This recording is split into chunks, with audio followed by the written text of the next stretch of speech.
देखिए 8 ग्रेड का ही अध्याय 3 है, इसमें है चतुर्भुजों को समझना। अब यहाँ ध्यान से देखिए, यहाँ पर एक आकृति में कोण x का मान ज्ञात करना है। तो ये बाहरी कोण हमारे को दिए गए हैं, एक x है, एक 90 है, एक 50 है और 10 है। इसको ज्ञात करने का तरीका क्या है कि ये हमको पता होना चाहिए कि किसी भी बहुभुज के बाह्य कोणों के मापों का योग 360 होता है। तो ये सारे बाह्य कोण जितने थे x, 90, 50 और 10, 110, इनको जोड़ के हमें 360 के बराबर बना देना है। और इधर बाएं पक्ष हल करेंगे और दाहिने पक्ष में एडजस्टमेंट करेंगे, अंत में हमें 110 प्राप्त होता है, अर्थात x का मान 110 होता है। अगला प्रश्न देखते हैं कि आकृति में कोण x का माप ज्ञात कीजिए। देखिए एक तरफ त्रिभुज टाइप की आकृति बनी है, एक में पंचभुज टाइप की। दोनों में वही करना है जो अभी पहले किया है कि सभी बाह्य कोणों की माप 360 डिग्री है। ए में देखेंगे अंत में हमें 110 प्राप्त हो रहा है x का मान, और इधर बी में देखेंगे अंत में जोड़ घटा के हमें 50 डिग्री प्राप्त हो रहा है। आगे लेते हैं ये प्रश्न नंबर 2। इसमें भी वही हिसाब किताब ये है कि आकृति में x का मान ज्ञात करना है।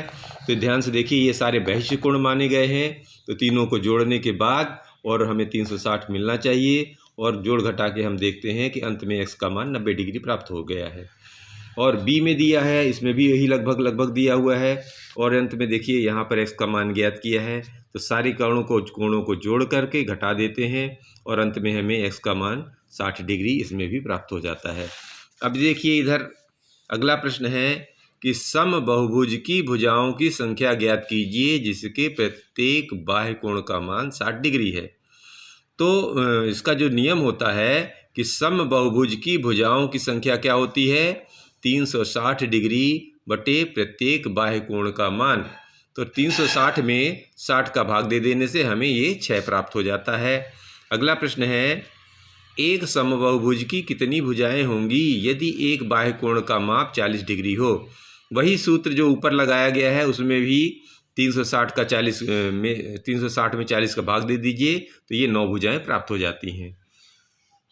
अगला प्रश्न है एक समांतर चतुर्भुज ABCD के कोण की माप 50 डिग्री है, एक कोण की माप, तो शेष 3 कोणों की माप ज्ञात कीजिए। देखिए ये समांतर चतुर्भुज जो होता है इसमें आमने सामने की कोण जो है बराबर होते हैं और आमने सामने की भुजाएं बराबर होती है। तो हम लिख सकते हैं कि समांतर चतुर्भुज में सम्मुख कोण बराबर होते हैं। जैसे कि यहाँ पर एक कोण 50 डिग्री दिया है, तो A के सामने है देखिए C दिख रहा हुआ है, तो जितना A है उतना ही C भी हो जाएगा। अब आगे देखते हैं कि A और B संपूरक कोण है। संपूरक कोण का मतलब होता है एक कोण रेखा के दोनों किनारों पर बने कोण संपूरक कोण होते हैं और उनका योग होता है 180 डिग्री। तो A और B यहाँ पर देखिए संपूरक कोण है, तो B को निकालने के लिए हमें 180 में से 50 घटा देते हैं तो 130 डिग्री प्राप्त हो जाते हैं। तो B का अब सम्मुख कोण का है, B के सामने देखिए कौन सा नज़र आ रहा है, D। तो B और D जितना B निकल आया है उतना ही D हो जाएगा।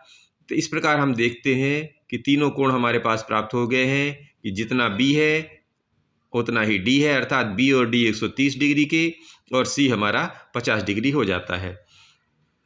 अब अगला प्रश्न है दी गई आकृति PQRS एक आयत है जिसमें OP बराबर 2.4 और OS बराबर 3x-1 है, तो x का मान ज्ञात करना है। इसको ऐसे हल करेंगे कि यहाँ पर हम लिखेंगे कि रेखा OP विकर्ण PR का आधा है और OQ रेखा जो है, ये चिन्ह जो ऊपर बना हुआ है रेखा का है, विकर्ण QS का आधा है। चूँकि विकर्ण बराबर लंबाई के हैं अतः उनके आधे भी बराबर होंगे। आधे दिया हुआ है, पहले देखिए 3x-1 एक तरफ था और दूसरी तरफ था 2x-4, दोनों को बराबर कर दीजिए और हल करने के बाद x बराबर 3 प्राप्त हो जाता है।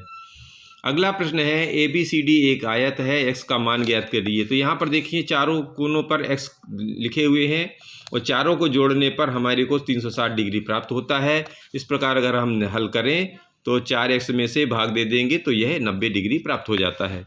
आगे देखते हैं किसी समांतर चतुर्भुज के दो आसन्न कोणों का अनुपात 3.2 में है, तो समांतर चतुर्भुज के सभी कोणों की माप ज्ञात कीजिए। इसमें ऐसे हल करते हैं कि चूँकि जो दो आसन्न कोण A और B मान लेते हैं जो 3 और 2 के अनुपात में हैं, तो हम शुरू करते हैं। एक मान लेते हैं चूँकि जिसको 3 माने थे वो मान लेते हैं वो 3x है, और जिसको b माने थे वो मान लेते हैं 2x है।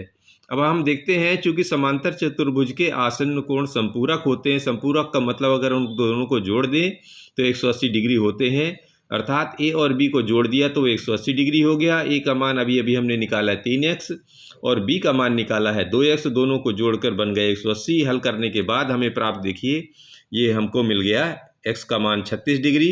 जब x का मान 36 डिग्री आ गया तो इधर कर सकते हैं a का मान 3 में, a का मान कितना था 3x, तो 3 में 36 का गुणा कर देंगे, हमें मिल गया 108।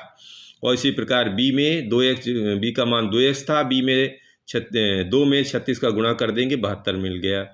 और समांतर चतुर्भुज में कितने होते हैं, सम्मुख कोण बराबर होते हैं, अर्थात a के सामने जो हमारा देखिए c होता है और b के सामने d, तो a और c मिलके 108 डिग्री अलग अलग होंगे। इसी तरह b और d दोनों 72 डिग्री के होते हैं। अगला प्रश्न लेते हैं कि किसी समांतर चतुर्भुज पी क्यू आर एस की आसन्न भुजाएं 4 और 7 सेंटीमीटर की हैं, तो परिमाप ज्ञात कीजिए।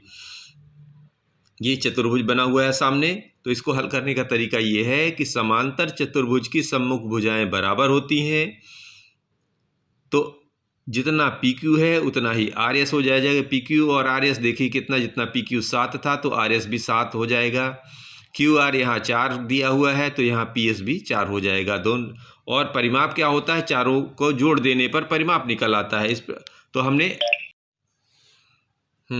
अगला प्रश्न है, किसी समांतर चतुर्भुज पी क्यू आर एस की आसन्न भुजाएं 4 और 7 के अनुपात में 4 सेंटीमीटर 7 सेंटीमीटर है, परिमाप ज्ञात कीजिए। तो समांतर चतुर्भुज की सम्मुख भुजाएं बराबर होती हैं।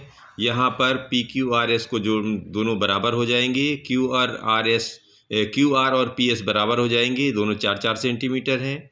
और परिमाप का मतलब होता है चारों भुजाओं को जोड़ देना, अर्थात पी क्यू आर और एस आर और पी एस को जोड़ देने पर इधर देखिए कुल मिला के 22 सेंटीमीटर हो जाता है। और अगला प्रश्न है, आकृति ए बी सी डी एक समांतर चतुर्भुज है, x तथा y ज्ञात कीजिए। तो देखिए ये सम्मुख भुजाएं चूँकि बराबर होती हैं तो इसमें ए बी हो जाएगा डी सी के बराबर और ए डी हो जाएगा बी सी के बराबर। तो यहाँ पर वही लिखा गया है कि ए बी सी डी समांतर चतुर्भुज है। तो देखिए जी, ए बी डी सी के बराबर है तो 5y को 26 के बराबर कर दिया है, और इधर ए डी बी सी के बराबर है तो 5x को 15 के बराबर कर दिया गया है। दोनों को हल करने के बाद ध्यान से देखिए, यहाँ पर y का मान 5 आ जाता है और x का मान 3 प्राप्त हो जाता है। इस प्रकार ये दोनों हल हो जाते हैं। धन्यवाद।